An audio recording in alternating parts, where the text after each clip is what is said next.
Hello मेरे प्यारे बच्चों, वेलकम टू शाहिद एकेडमी। मेरे बच्चों, आज से हम लोग क्लास 10th की इंग्लिश ग्रामर की पहली क्लास को शुरू कर रहे हैं और आज की इस क्लास में हम पढ़ने वाले हैं इंग्लिश ग्रामर के बिल्कुल बेसिक लेवल से। इसमें हम कवर करेंगे अल्फाबेट यानी कि वर्णमाला, वर्ड यानी कि शब्द, सेंटेंस यानी कि वाक्य और उसके बाद काइंड्स ऑफ सेंटेंस यानी कि वाक्य के प्रकार और क्लास के बिल्कुल अंत में प्रैक्टिस क्वेश्चन। ये हम आज की पूरी क्लास में पढ़ने वाले हैं। क्लास को स्टार्ट करने से पहले मैं प्यारे बच्चों से एक वादा करना चाहता हूं कि आज मैं इस क्लास में और इस टॉपिक को बिल्कुल जीरो से एडवांस तक आप लोगों को बहुत सरल और आसान शब्दों में पढ़ाने वाला हूं। और मेरे प्यारे बच्चों, आप लोग भी मुझसे एक वादा करो कि मैं इस क्लास को ध्यान से बिल्कुल अंत तक देखूंगा, क्योंकि हमें इस बार बोर्ड एग्जाम की परीक्षा की तैयारी को बहुत बेहतर और बेहतरीन करना है। और बेहतर और बेहतरीन नहीं, उसके साथ ही साथ इंग्लिश में मुझे 100 में 100 का स्कोर करना है। 100 का स्कोर करना है। तो इस स्कोर को करने के लिए हमें लगातार कड़ा संघर्ष, मेहनत और क्लास को पूरा अंत तक देखना ही पड़ेगा। तो आज की क्लास को हम शुरुआत करते हैं। तो बेटा देखो, ये आपका ये पूरा क्लास है, यहाँ से हम आज शुरुआत करते हैं। सबसे पहले हम यहाँ पे देखते हैं अल्फाबेट, वर्ड और सेंटेंस। क्लास को बिल्कुल हम एडवांस बेसिक से चालू करेंगे, ठीक है, बिल्कुल बेसिक यानी बिल्कुल जीरो से, और इसको हम बिल्कुल एडवांस तक लेकर जाएंगे, यानी वहां तक लेकर जाएंगे जहां से आपके बोर्ड परीक्षा में क्वेश्चन पूछे जाते हैं, जहां से आपके बोर्ड परीक्षा में सवाल बनते हैं। पर हम शुरुआत बेसिक से करेंगे और हम अंत जो है टॉपिक का बिल्कुल एडवांस में करेंगे जाके। सबसे पहले देखते हैं अल्फाबेट। अल्फाबेट बोलते तो यहाँ पर क्या होता है बेटा, क्या होता है, वर्णमाला होता है। क्या होता है, वर्णमाला। और वर्ड बोले तो शब्द, सेंटेंस बोले तो वाक्य। तो सबसे पहले देखते हैं यहाँ पर अल्फाबेट। अल्फाबेट क्या है यहाँ पर, यानी कि वर्णमाला। अब यहाँ पर हमने हिंदी क्यों जोड़ी हुई है? हिंदी मैंने इसलिए जोड़ी है क्योंकि बहुत बच्चों को इंग्लिश समझ में नहीं आती है, इसलिए मैंने हिंदी वाले बच्चों के लिए यहाँ पर हिंदी लिखा है, ठीक है। अब देखो क्या है, अल्फाबेट क्या होता है? अंग्रेजी भाषा में 26 अक्षर होते हैं जिन्हें कैपिटल लेटर्स एवं स्मॉल लेटर में लिखा जाता है। मैंने क्या कहा बेटा आपसे? अंग्रेजी भाषा में 26 अक्षर होते हैं जिन्हें कैपिटल लेटर्स एवं स्मॉल लेटर्स में लिखा जाता है। स्मॉल लेटर्स एवं कैपिटल लेटर का उच्चारण समान रहता है, लेकिन आकृति भिन्न भिन्न होती है। यानी कि उसका उच्चारण क्या होगा, आपका जो हम बोल देते हैं उसका उच्चारण स्मॉल का और कैपिटल का बिल्कुल समान रहता है, और आकृति यानी उसकी बनावट जो होती है बिल्कुल भिन्न भिन्न होती है। जैसे कि यहाँ पर देख सकते हैं, आप दिख रहा होगा कैपिटल लेटर्स हैं और यहाँ पर क्या है, स्मॉल लेटर है। यहाँ पर देखो, ये इसकी आकृति देखो अलग अलग है। क्या है ये आकृति? यहाँ पर ये बड़ा बड़ा लिखा है और यहाँ पर छोटा छोटा लिखा है, तो आकृति इसकी अलग अलग है, बट इसकी उच्चारण क्या है, इसका समान है। जैसे हम इसको भी ए पढ़ेंगे, बड़े वाले को भी, और छोटा वाला ए तो इसको भी हम ए पढ़ेंगे, इसको भी ए और इसको भी ए, और इसकी आकृति क्या है, अलग अलग है। तो ये आपको समझ में आ गया होगा कि अल्फाबेट क्या होता है। उसके बाद देखते हैं अल्फाबेट में क्या होता है, वोबल्स होते हैं। क्या होते हैं? वोबल्स। मेरे साथ साथ आप कहते जाएंगे। और वोबल्स को हिंदी में क्या बोलते हैं? स्वर बोलते हैं। तो देखो, स्वर यानी कि वोबल उन ध्वनि को कहते हैं जो बिना किसी अन्य वर्णों की सहायता से उच्चारित किए जाते हैं। तो बेटा मैंने क्या बताया, वोबल्स क्या होते हैं? यानी स्वर, वोबल उन ध्वनि को कहते हैं जो बिना किसी अन्य वर्णों की सहायता से उच्चारित किए जाते हैं। और ये इनकी अंग्रेजी में 5 स्वर होते हैं। कितने होते हैं? 5 स्वर। कौन कौन से? ए, ई, आई, ओ, यू। अगर आपसे अध्यापक पूछे बताओ बेटा स्वर की संख्या कितनी होती है, तो आप क्या कहोगे? सर जी 5 होती है। क्या होती है? 5। कौन कौन से? ए, ई, आई, ओ और यू, ठीक है। अब इसके बाद देखते हैं हम क्या है, कॉन्सोनेंट। कॉन्सोनेंट बोले तो व्यंजन। क्या होती है? व्यंजन। अब व्यंजन क्या होता है? व्यंजन यानी कॉन्सोनेंट उन ध्वनि को कहते हैं जो किसी अन्य वर्णों, स्वर की सहायता से उच्चारित किए जाते हैं। यानी अगर आपको कॉन्सोनेंट उच्चारित करना है तो उसमें क्या होगा, आपका स्वर की ध्वनि जरूर निकलेगी। जैसे कि यहाँ पर, और जैसे क्या होती है, व्यंजन की संख्या कितनी होती है? 21 होती है। क्या होती है? 21। स्वर को छोड़कर अन्य वर्ण होते हैं। टोटल जो लेटर्स होते हैं अल्फाबेट में वो क्या होते हैं?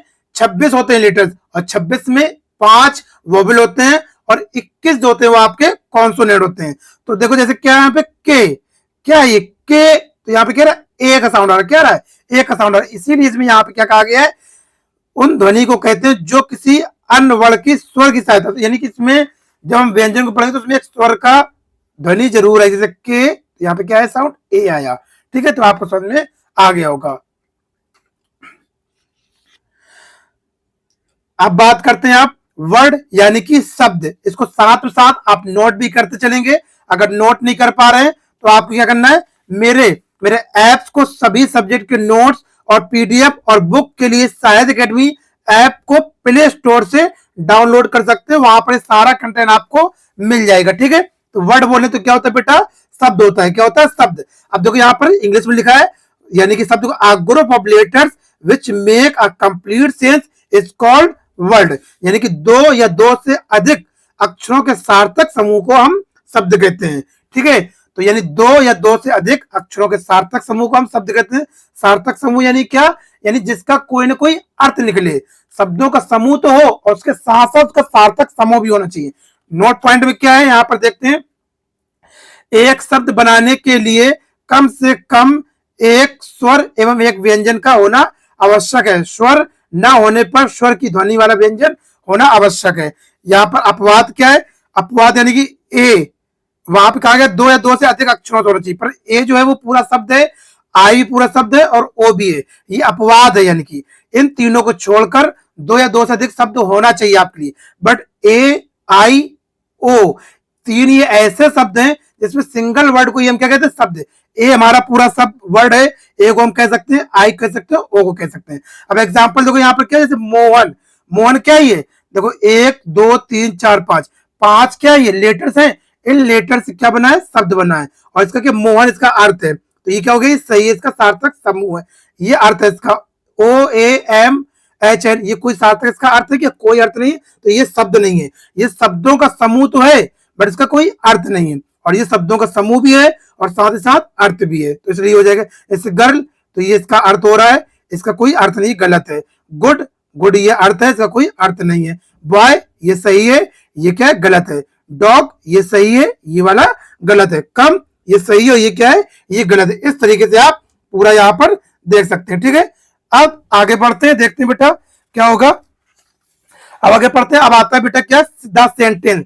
सेंटेंस यानी कि क्या होता है बेटा, वाक होता है, क्या होता है, वाक बोलते हैं इसको, वाक। अब वाक आपसे पूछे कोई बेटा कि वाक क्या होता है, तो देखो वाक क्या होता है, a group of words which make a complete sense is called sentence. शब्दों का वह समूह जो पूर्ण अर्थ बताता है वाक कहलाता है, यानी कि शब्दों का समूह होना चाहिए और साथ ही साथ उसका पूर्ण अर्थ भी होना चाहिए, तभी वो आपका वाक कहलाएगा। जैसे एग्जांपल हमने यहाँ पे लिखा है क्या है, Mohan is writing a letter, तो क्या ये शब्दों का समूह है, क्या शब्दों का समूह है, जैसे एक शब्द ये हो गया, एक शब्द ये हो गया, एक शब्द ये हो गया, और एक शब्द ये हो गया, और एक शब्द क्या हो गया, ये हो गया। तो ये शब्द पूरे मिलाकर क्या बन रहा है, ये क्या बन रहा है, एक सेंटेंस बन रहा है। इसका शब्दों का समूह है, साथ साथ क्या कंप्लीट सेंस भी है, यानी इसका पूरा अर्थ निकल रहा है। क्या है, Mohan is writing letter, Mohan एक पत्र लिख रहा है, तो देखो शब्दों का समूह भी है और इसका कोई ना कोई एक अर्थ भी है। अब नीचे वाले में देखो, तो यानी ये क्या हो गया, ये सेंटेंस आपका हो गया। नीचे वाले देखो, a letter Mohan writing is, अब ये शब्दों का समूह तो है, क्या इसका कोई अर्थ है, एक पत्र मोहन लिख रहा है, कुछ नहीं इसका अर्थ है, तो क्या हो गया, ये गलत हो गया, इसको हम सेंटेंस नहीं कर सकते। ऊपर वाले को हम सेंटेंस कहेंगे, नीचे वाले को हम सेंटेंस नहीं कहेंगे। अब आगे पढ़ते हैं, एग्जांपल और भी देख सकते हो, जैसे words flying in the sky, ये सेंटेंस है आपका। द सन इज हॉट, ये भी सेंटेंस आपका है। रोहन इज राइटिंग लेटर, ये भी आपका सेंटेंस है। अब बात करते हैं सेंटेंस में क्या है, काइंड्स ऑफ सेंटेंस, यानी कि वाक्य के प्रकार। क्या है, वाक्य के प्रकार। अगर आपसे किसी ने पूछ दिया, बताओ बेटा सेंटेंस के प्रकार क्या होता है, तो आप क्या बताओगे, there are 5 kinds of sentences, वाक्य के 5 प्रकार होते हैं। कितने प्रकार होते हैं, 5 प्रकार होते हैं। कौन कौन से, पहला होता है असर्टिव सेंटेंस, यानी कि साधारण वाक्य। दूसरा होता है इंटेरोगेटिव सेंटेंस, यानी कि प्रश्न सूचक वाक्य। और उसके बाद बेटा होता है तीसरा, जो होता है आपका, तीसरा होता है, क्या होता है तीसरा, इंपरेटिव सेंटेंस, यानी कि आज्ञा सूचक वाक। उसके बाद होता है एक्सक्लेमेटरी सेंटेंस यानी कि आश्चर्य सूचक वाक। उसका पांचवा होता है ऑप्टेटिव सेंटेंस, इच्छा सूचक वाक। अब इन्हीं 5 वाक्यों को हम एक एक करके अच्छे समझेंगे और इसी से आपके क्वेश्चन भी बोर्ड परीक्षा में बनते हैं। कैसे बनते हैं हम आगे सारा कुछ देखेंगे जब हम प्रैक्टिस के क्वेश्चन करेंगे। ठीक है, सबसे पहले हम पढ़ेंगे असर्टिव सेंटेंस क्या होता है। असर्टिव सेंटेंस बोले तो साधारण वाक्य। क्या असर्टिव सेंटेंस बोले तो साधारण वाक्य। अब देखो क्या यहाँ पर हमने हिंदी में लिखा है, हिंदी में यहाँ पर इसलिए लिखा है कि जो बच्चे हिंदी मीडियम के बच्चे हैं उनको अच्छे से चीजें समझ में आए और वो बढ़िया इंग्लिश को बढ़िया समझकर नंबर अच्छे लेकर आ पाए। इन तो क्या होता है असर्टिव सेंटेंस, इन वाक्यों से किसी घटना के होने या ना होने का पता चलता है। क्या बोला बेटा मैंने, इन वाक्यों से किसी घटना के होने या ना होने का पता चलता है। इस प्रकार असर्टिव सेंटेंस भी 2 प्रकार के होते हैं। हमने क्या कहा, इन वाक्यों से किसी घटना के होने या ना होने का पता चलता है, उससे हम असर्टिव सेंटेंस कहते हैं। और यह 2 प्रकार के होते हैं। कितने प्रकार के होते हैं, 2 प्रकार के होते हैं।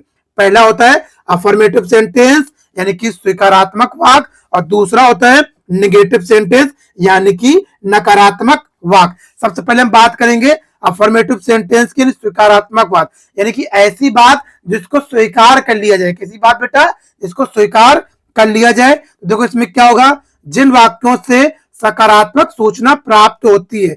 सकारात्मक बोले तो यानी पॉजिटिव, पॉजिटिव बात जहां से प्रतीत होगी निकलेगी उसको हम क्या बोलते हैं, अफर्मेटिव सेंटेंस कहते हैं यानी स्वीकारात्मक सेंटेंस कहते हैं। एग्जाम्पल क्या होगा, Mohan reads a book, Mohan एक पुस्तक पढ़ता है। तो ये बात बिल्कुल पॉजिटिव है, पढ़ता है तो पढ़ता है, बिल्कुल पॉजिटिव बात है। ठीक है, Rekha is going to school, Rekha school जा रही है, ये भी पॉजिटिव बात है, जा रही है, इसमें स्वीकारात्मक बात है। कविता इज इल, कविता बीमार है, कविता क्या है, बीमार है, तो ये भी पॉजिटिव बात है। उसके बाद आएगा बेटा क्या, निगेटिव सेंटेंस, नकारात्मक वाक्य। क्या होगा, नकारात्मक वाक्य। अब देखो नकारात्मक वाक्य क्या होता है, जिन वाक्यों से नकारात्मक सूचना प्राप्त होती है उससे उसे निगेटिव सेंटेंस कहते हैं। क्या कहा मैंने, जिन वाक्यों से नकारात्मक सूचना प्राप्त होती है उसे हम निगेटिव सेंटेंस कहते हैं। अब इसके एग्जांपल देखेंगे तो क्या होगा एग्जांपल, सबसे पहले क्या, अगर आप सभी सब्जेक्ट के नोट्स, पीडीएफ और बुक्स अगर पाना चाहते हैं तो उसको पाने के लिए शाहिद एकेडमी ऐप को प्ले स्टोर से अभी डाउनलोड कर सकते हैं। ठीक है, अब देखते हैं आगे क्या, इसके एग्जांपल देखते हैं। नेगेटिव सेंटेंस क्या होगा, Shyam is not present, Shyam क्या, श्याम जो है उपस्थित नहीं है, श्याम जो है उपस्थित नहीं है। तो यहाँ पर क्या आ रहा है, नॉट आ रहा है यानी कि यहाँ पर निगेटिव की आ रही है, नकारात्मक की बात आ रही है। तो यहाँ पर जब नॉट आ गया तो क्या हो गया, निगेटिव सेंटेंस हो गया। Mohan does not sing a song, Madan does not sing a song, Madan एक गाना नहीं गाता है। तो यहाँ पर नॉट आ गया तो यानी क्या हो गया, निगेटिव हो गया। जहां पर नॉट आ जाएगा ठीक है वो क्या हो जाएगा, निगेटिव हो जाएगा। Mohan does not read, Mohan पुस्तक नहीं पढ़ता है, तो ये हो गया। तो ये इसमें भी क्या है, फुल स्टॉप यहाँ पर लगा लेंगे। ठीक है, उसके बाद इसमें भी नॉट है तो ये भी निगेटिव हो गया। अब नोट पॉइंट को बहुत ध्यान से देखना, जहां जहां मैंने नोट पॉइंट लगाया है वो बहुत ही महत्वपूर्ण बिंदु आपके लिए होगा। इन देखो क्या इसमें लिखा है, इन वाक्यों के अंत में फुल स्टॉप लगाया जाता है। सबसे बड़ी पहचान इसकी है, अफर्मेटिव सेंटेंस और नेगेटिव सेंटेंस के अंत में हमें फुल स्टॉप यानी ऐसी बिंदी हमें रख देना है। ठीक है, ये बिंदी हमें वहां पे रखना है। अब उसके बाद बात करते हैं बेटा क्या, इंटेरोगेटिव सेंटेंस यानी कि प्रश्न सूचक वाक्य। क्या बोल रहे हैं, प्रश्न सूचक वाक्य। अब प्रश्न सूचक वाक्य क्या होता है, जिन वाक्यों से कोई प्रश्न पूछा जाता है। क्या, जिन वाक्यों से कोई प्रश्न पूछा जाता है उसे प्रश्न सूचक वाक्य कहते हैं। और ये भी 2 प्रकार के होते हैं, ये भी 2 प्रकार के होते हैं। जैसे कि असर्टिव सेंटेंस 2 प्रकार के थे, अफर्मेटिव, नेगेटिव, उसी प्रकार से इंटेरोगेटिव सेंटेंस 2 प्रकार के होते हैं। कौन कौन से होते हैं, पहला होता है yes no types of interrogative sentence और दूसरा होता है WH types of interrogative sentence. तो कौन कौन से होते हैं बेटा, मेरे साथ कहेंगे आप, yes no types of interrogative sentence, उसके बाद है WH types of interrogative sentence. अब इसको हम एक एक करके डिस्कस करेंगे क्या होता है और इसको हम कैसे अपने जब पेपर में आएगा तो उसको हम कैसे पहचानेंगे। तो क्या होगा, सबसे पहले हम देखेंगे yes no types of interrogative sentence. अब yes no types of interrogative sentence sir क्या होता है, ये इसको हम कैसे पहचानेंगे, तो इसकी बात करते हैं। यानी कि जिन वाक्यों का उत्तर हम यस नो में दिया जा सके उसे हम yes no types of interrogative sentence कहते हैं। इसको हम एक एग्जांपल के द्वारा समझते हैं। यस नो टाइप्स यानी कि जो हेल्पिंग वर्ब से आपके स्टार्ट होते हैं। हेल्पिंग वर्ब क्या होते हैं? जैसे कि एज हो गया, आर हो गया, एम हो गया, वाज हो गया, वर हो गया, हैज हो गया और हैव हो गया, हैव, हैड, हैड और क्या है? विल, शैल, शैल हो गया और कैन, कुड, यानी जितने भी हेल्पिंग वर्ब अगर इससे आपकी स्टार्टिंग हो रही है और लास्ट में क्वेश्चन मार्क लग रहा है, इससे स्टार्टिंग होगी और लास्ट में क्वेश्चन मार्क लगेगा, तो आप समझ जाएंगे वो yes no types of interrogative sentence. यहाँ पे देखो, are you going to school, क्या तुम स्कूल जा रहे हो? तो यहाँ पे देखो आर आ गया। आर क्या? ये हेल्पिंग वर्ब है। क्या ये? हेल्पिंग वर्ब है। और जब वाक्य की शुरुआत हेल्पिंग वर्ब से होती है और एंड क्वेश्चन मार्क से होता है, तो बेटा यहाँ पे देखो आर लगा है, यहाँ पे आर लगा, क्वेश्चन मार्क लगा है, तो ये कौन हो जाएगा? Yes no types of interrogative sentence हो जाएगा। दूसरा देखो, डू दे लाइक कॉफी, तो डू दे लाइक ये क्या है? हेल्पिंग वर्ब है और लास्ट में क्वेश्चन लगा है, तो yes no types of interrogative sentence हो जाएगा। उसके बाद देखो अगला एग्जांपल है, क्या इज सोहन कमिंग, क्या सोहन आ रहा है? तो ये भी क्या हो जाएगा? इंटरोगेटिव सेंटेंस, क्योंकि हेल्पिंग वर्ब से शुरुआत है और क्वेश्चन मार्क से इसकी एंडिंग है। उसके बाद देखते हैं नोट पॉइंट, ये सहायक क्रिया हेल्पिंग वर्ब से शुरू होते हैं। ये बहुत याद रखेंगे, सहायक क्रिया हेल्पिंग वर्ब से शुरू होते हैं और इसका अंत, और लिख सकते हैं अंत किससे होता है? अंत क्वेश्चन मार्क्स होता है। किससे होता है? क्वेश्चन मार्क्स से होता है। ये आप दूसरा देखते हैं, WH word types of interrogative sentence. WH word types क्या है? जिन प्रश्न सूचक वाक्यों से यस नो में उत्तर नहीं दिया जा सके उससे WH word types of interrogative sentence कहते हैं। जैसे कि जिसकी शुरुआत किससे हो? Why, where, when, who, whose, when, why, who, how much, how many. अगर इससे आपकी वाक्य की शुरुआत हो रही है और साथ ही साथ क्वेश्चन मार्क लगा है, तो आपका क्या होगा? WH वर्ड होगा। ठीक है, क्या होगा? WH वर्ड, क्योंकि देखो इसमें सब में WH वर्ड आता है। जैसे मैंने कहा WHY, वाई, व्हेन और व्हाट। ठीक है, तो देखो इसमें WH से शुरू हो रहा है। क्या हो रहा है? WH से शुरू हो रहा है, इसीलिए हम इसको WH वर्ड कहते हैं। क्या कहते हैं? WH वर्ड, इसलिए इसको कहते हैं क्योंकि इसकी शुरुआत होती है WH वर्ड से होती है। देखो, why did he not return your book, वो तुम्हारी पुस्तक क्यों नहीं वापस किया? वह तुम्हारी पुस्तक क्यों नहीं वापस किया? तो देखो इसमें ये वाई से चालू हो रहा है, क्वेश्चन मार्क लग रहा है। What do you learn in your school, तुम अपने विद्यालय में क्या सीखते हो? तुम अपने विद्यालय में क्या सीखते हो? तो देखो यहाँ पर व्हाट से चालू हुआ, WH वर्ड से शुरुआत हुई और क्वेश्चन मार्क से इसका अंतिम हुआ। नोट पॉइंट क्या? इसको ध्यान रखें, इन वाक्यों के अंत में क्वेश्चन मार्क लगाया जाता है, याद रखेंगे। अब देखते हैं तीसरा क्या है? इंपरेटिव सेंटेंस, आज्ञा सूचक वाक्य। यानी कि इसको क्या होता है? जिन वाक्यों से आज्ञा यानी कि ऑर्डर, प्रार्थना यानी कि रिक्वेस्ट, सलाह या प्रस्ताव यानी एडवाइस, सजेशन आदि का भाव व्यक्त होता है, उससे इंपरेटिव सेंटेंस कहते हैं। एग्जांपल में, ब्रिंग योर टू मी, अपनी पुस्तक मुझे दो। यहाँ पर क्या हो रहा है? आज्ञा दी जा रही है, ऑर्डर दिया जा रहा है। और सबसे बड़ी पहचान इसमें होती है, फुल स्टॉप होता है, इसमें यू जो हाइड होता है। Give me your book please, कृपया करके मुझे अपनी किताब दे दो। यहाँ पे क्या हो रहा है? प्रार्थना यानी कि रिक्वेस्ट हो रही है। नेवर टेल अ लाई, यानी कि कभी झूठ मत बोलो। यहाँ पे क्या कहा जा रहा है? सलाह यानी कि एडवाइस यहाँ पर दी जा रही है। ठीक है, और आगे देखते हैं, क्या? Let's us go to movie, चलो मूवी देखने चलते हैं। तो क्या यहाँ पर प्रस्ताव, सजेशन दिया जा रहा है। नोट पॉइंट क्या है यहाँ पर? इंपरेटिव सेंटेंस का प्रारंभ यानी आरंभ वर्ब की फर्स्ट फॉर्म से होता है और इसमें सब्जेक्ट यू छिपा रहता है। तो ये बात आप याद रखेंगे, इसकी शुरुआत होती है वर्ब से चालू होती है। देखो, ब्रिंग वर्ब है, गिव वर्ब है, तो इसकी शुरुआत जो वर्ब से चालू होगी और एंड किससे होगा? फुल स्टॉप से होगा। किससे होगा? फुल स्टॉप से होगा। तो आप समझ जाएंगे ये क्या होगा। और इसमें यूज होता है वो हाइड होता है, छिपा रहता है। उसका चौथा क्या है? एक्सक्लेमेटरी सेंटेंस यानी कि आश्चर्य सूचक वाक्य, यानी जिस वाक्य से आश्चर्य निकले, एकदम एकदम सडन इमोशन, जिसमें क्या हो? सडन, एकदम सडन, अचानक से जो भाव निकले आपके अंदर से, वो क्या होता है?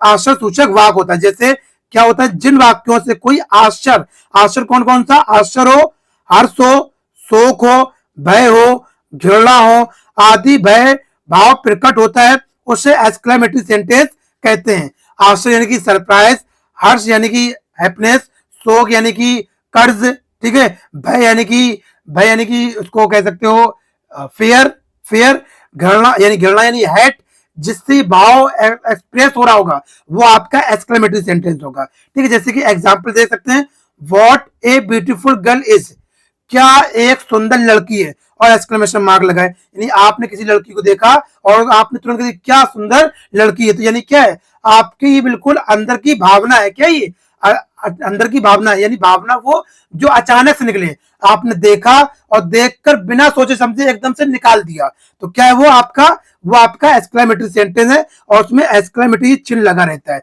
जैसे अलास आई एम रूइंड, जैसे मैं बर्बाद हो गया, अलास, अलास क्या ये एक्सक्लेमेटरी साइन है, अलास यानी हाय मैं बर्बाद हो गया, मैं बर्बाद हो गया, तो क्या एकदम से तुम्हारी ये सडन इमोशन है, ये आपके सडन इमोशन है कि हाय मैं बर्बाद हो गया, और यहाँ पे एक्सक्लेमेशन मार्क लगा है, हाउ प्लेजेंट द रेन, ओह कितनी सुखद, कितनी प्रसन्न बारिश है। ठीक है, और wow this is very nice, ये कितना अच्छा है, तो देखो यहाँ पर वाओ एकदम क्या निकल रहा है, सडन इमोशन निकल रहा है ना, सडन इमोशन यहाँ पर आ रहा है। उसके बाद नोट पॉइंट बेटा यहाँ पे क्या लिखा है, इन वाक्यों के अंत में एक्सक्लेमेटरी मार्क, यानी एक्सक्लेमेटरी मार्क ये होता है, ऐसे एक डंडा खींच देते हैं और नीचे डॉट रख देते हैं, ये क्या होता है, एक्सक्लेमेटरी मार्क होता है, ये लगा होता है, देखो सब में लगा है, आप तुरंत पहचान जाएंगे जिसमें ये एक्सक्लेमेटरी मार्क लगा होगा वो क्या होंगे, ये एक्सक्लेमेटरी सेंटेंस होगा, और इसमें ये भाव आ रहे होंगे, कौन कौन से, आश्चर्य वाला भाव, हर्ष भाव, शोक, भय, घृणा, यानी 1 2 3 4 4 और ये 5, पांच में 5 ही भाव आ रहे होंगे वहां पर, और साथ ही साथ एक्सक्लेमेशन मार्क लगा होगा। तो परंतु अलास, हुर्रा, वाव जैसे शब्द भी लगे होंगे, जैसे इसमें अलास, यहाँ पर वाव आदि, तुरंत एक्सक्लेमेशन मार्क लगाया जाता है, तो आप समझ जाएंगे बेटा क्या है वो एक्सक्लेमेटरी सेंटेंस है।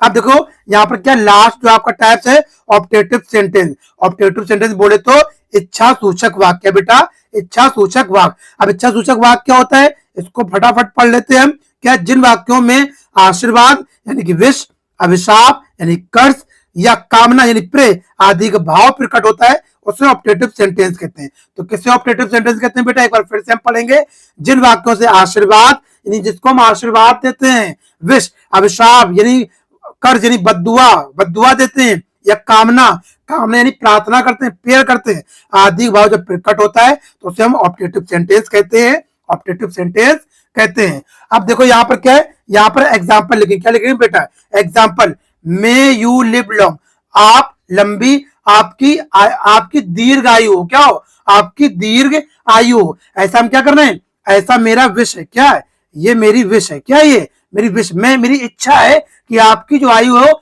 वो दीर्घ हो, लंबी और में हो। ठीक है, तो और यहाँ पे क्या एक्सक्लेमेशन मार्क भी लगता है, may you go to hell, आप नर्क में चले जाओ, क्या है आप नर्क में चले जाओ, तो यहाँ पर हम क्या कह रहे हैं, यहाँ पर हम दे रहे हैं बेटा क्या, कर्ज दे रहे हैं, क्या दे रहे हैं, कर्ज यानी बद्दुआ, अभिशाप दे रहे हैं हम यहाँ पर। उसके बाद लॉन्ग लिव अवर किंग, राजा जो है हमारा राजा लंबी उम्र जिए, लंबी उम्र जिए, ऐसी हम क्या करते हैं, ऐसी हम यहाँ पर कामना करते हैं, प्रार्थना करते हैं, प्रे करते हैं।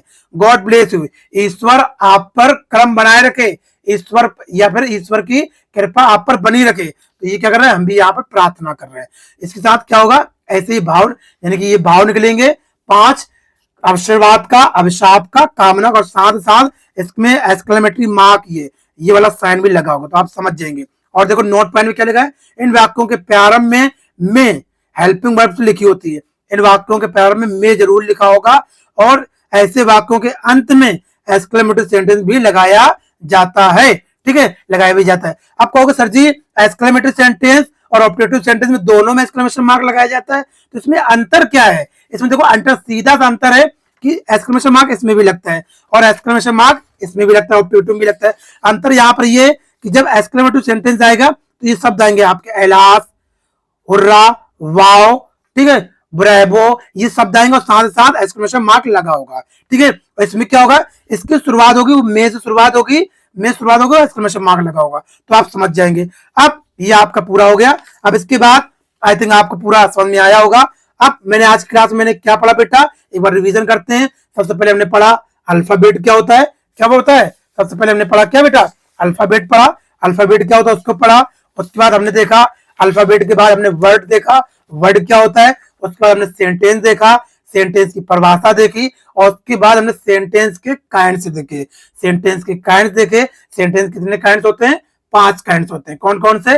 Assertive sentence, interrogative sentence, interrogative sentence, imperative sentence, exclamative sentence और ऑप्टेटिव सेंटेंस। और उसको पूरा हमने अच्छे से डिस्कस किया, वर्णन किया। अब ये आपके लिए प्रैक्टिस क्वेश्चन है। क्या है आपके लिए? Practice question. इसमें क्या करना है बेटा आपको? बिल्कुल बहुत आराम से choose the kind of each sentence, choose the kind of each sentence. ये आपके कितने 14 सेंटेंस दिए गए, 14 आपके यहाँ पर सेंटेंस दिए गए और सभी के इसमें काइंड्स आपको चॉइस करना है। मैंने सेंटेंस कितने काइंड बताए? 5 बताए। कितने बताए? 5। जैसे यहाँ पे लिखा है Amitabh is a glorious film star, तो ये कौन सा सेंटेंस है बेटा? ये कौन सा सेंटेंस है? ये आप कहोगे क्या है? ये सर जी आपका है अफर्मेटिव सेंटेंस। क्या है ये? अफर्मेटिव सेंटेंस है। क्या है? अफर्मेटिव सेंटेंस है। तो ये आपके आगे ये अफर्मेटिव सेंटेंस लिख देंगे। ये आपके लिए होमवर्क है, इसको आप पूरा सॉल्व करेंगे। अगर आप इसका पूरा सोल्यूशन चाहते हैं तो क्या करेंगे? आप मेरे ऐप को, शाहिद एकेडमी ऐप को प्ले स्टोर से अभी डाउनलोड करेंगे या फिर इसी वीडियो के डिस्क्रिप्शन में इसका लिंक लगा होगा, वहां से आप जाके इसको ऐप को डाउनलोड कर सकते हैं और इसके सारे आंसर वहां से जान सकते हैं। और इसको करके सॉल्व करके आप क्या करेंगे? मेरे व्हाट्सएप नंबर पर पहुंचाएंगे होमवर्क को। किस नंबर पर? 7897151197। इसको पूरा सोल्यूशन करें, सोल्यूशन करके आप इसको पूरा पहुंचाएं और मैं बताऊंगा आपके कितने सही हैं कितने गलत हैं। ठीक है, आई होप आपको क्लास अच्छी लगी हो। क्लास अच्छी लगी है तो बेटा एक लाइक जरूर कीजिएगा और अभी तक दोस्तों को शेयर नहीं किया, शेयर कीजिए और चैनल को अभी तक सब्सक्राइब नहीं किया, सब्सक्राइब कर लें, क्योंकि आपकी मैं यहाँ पर यूपी बोर्ड परीक्षा की पूरी संपूर्ण तैयारी कराने वाला हूँ। और साथ ही साथ अभी तक कमेंट नहीं किया, कमेंट करें और फिर मिलते हैं आपको नेक्स्ट वीडियो में। अपना ख्याल रखिएगा, पढ़ते रहिए, मस्त रहिए और अपने बोर्ड परीक्षा में आपका जो स्कोर है उसके लिए लगातार मेहनत करते रहिए। तो मिलते हैं नेक्स्ट वीडियो में, जब तक के लिए जय हिंद।